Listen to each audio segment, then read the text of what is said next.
The first thing that I want us to see here in verse 12 is that Paul is challenging the Philippians to live in pursuit. To live in pursuit. A confused man, the story goes, he was standing on the side of the road of a street corner, and he had a rope in his hand. And many people simply stared and they passed by him. Finally, a young man stopped and he asked him, he said, "Sir, what's the problem?"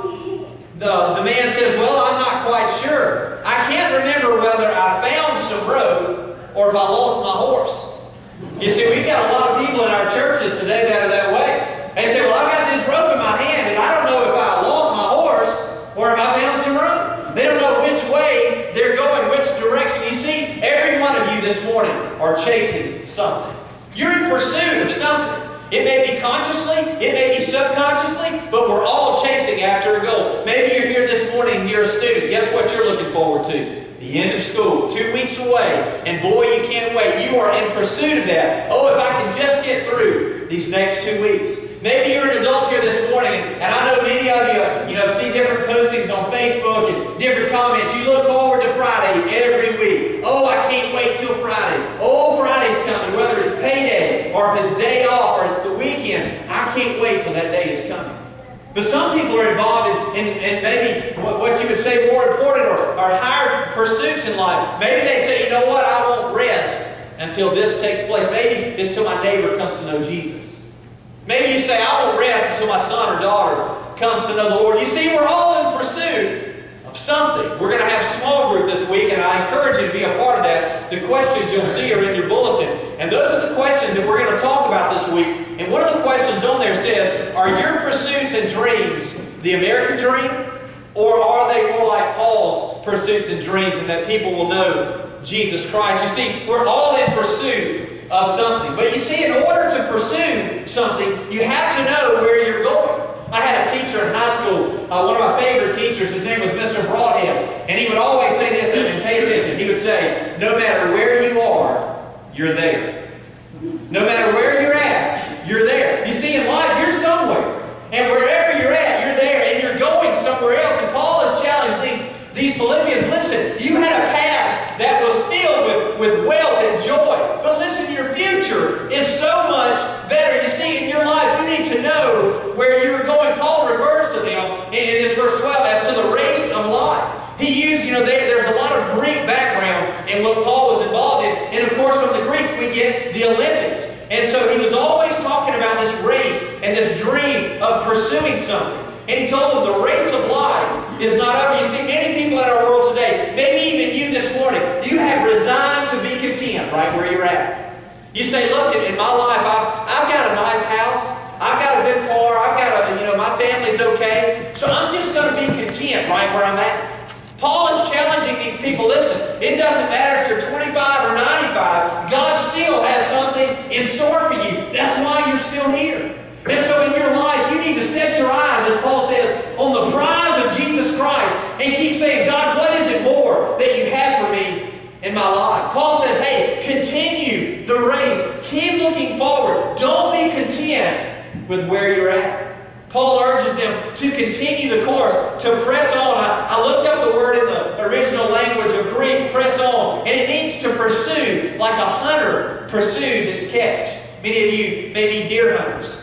And a lot of you may use, chase with dogs or whatever it is, but I know a lot of deer hunters chase the trail of blood.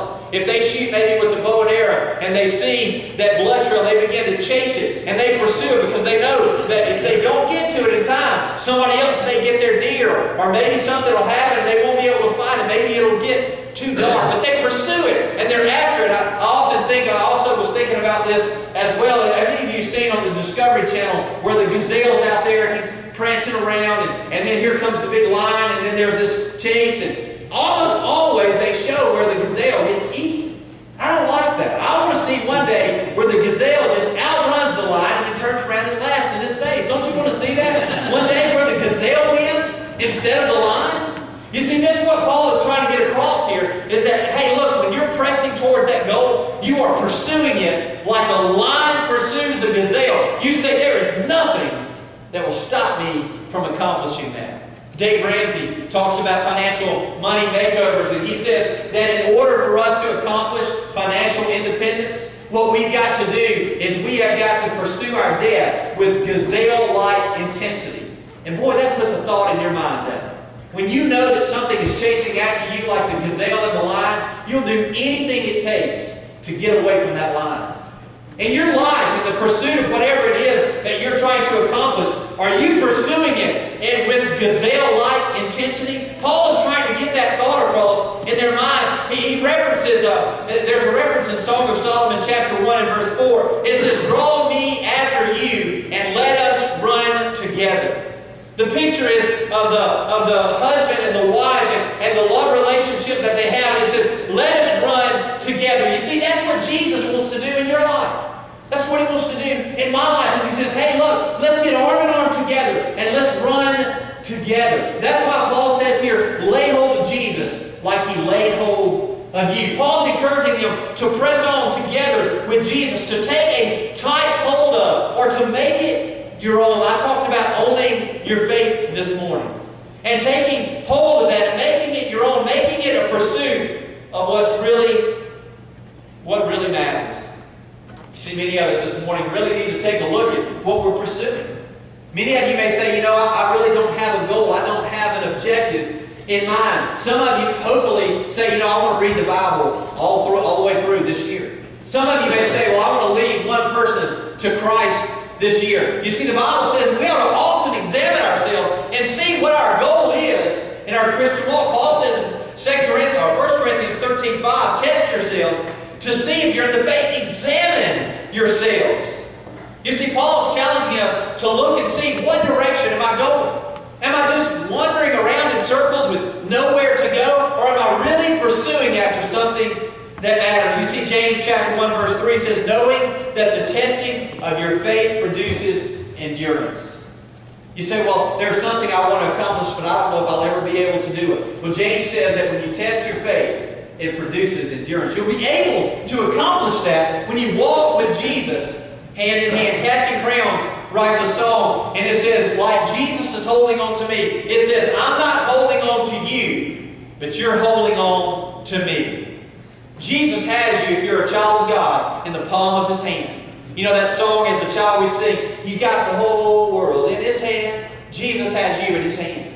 And Jesus says, hey, if you'll press on to that mark, if you'll look towards me, if you'll pursue the goal of Jesus Christ, I will walk with you hand in hand, as we saw in the book of Song of Solomon. But as we live in pursuit, you know, there are some things that we're going to have to do in order to do that. The first thing, or the second thing I want to mention this morning, is that as we live in pursuit of Jesus, we're going to have to learn to forget a few things.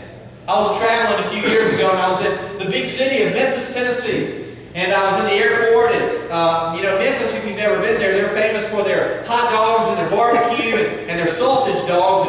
And so I was in the airport. I said, hey, I figure I'll get one of these. And they had what was called, I wasn't familiar with it at the time, and you may be a pork connoisseur, but it was called kielbasa or something like that. And I may have said that wrong, but did I say it right? So I said, hey, I'll take one of those. Well, I'm not sure why in Memphis, but they wrap their hot dogs, they wrap the hot dog inside of the bun.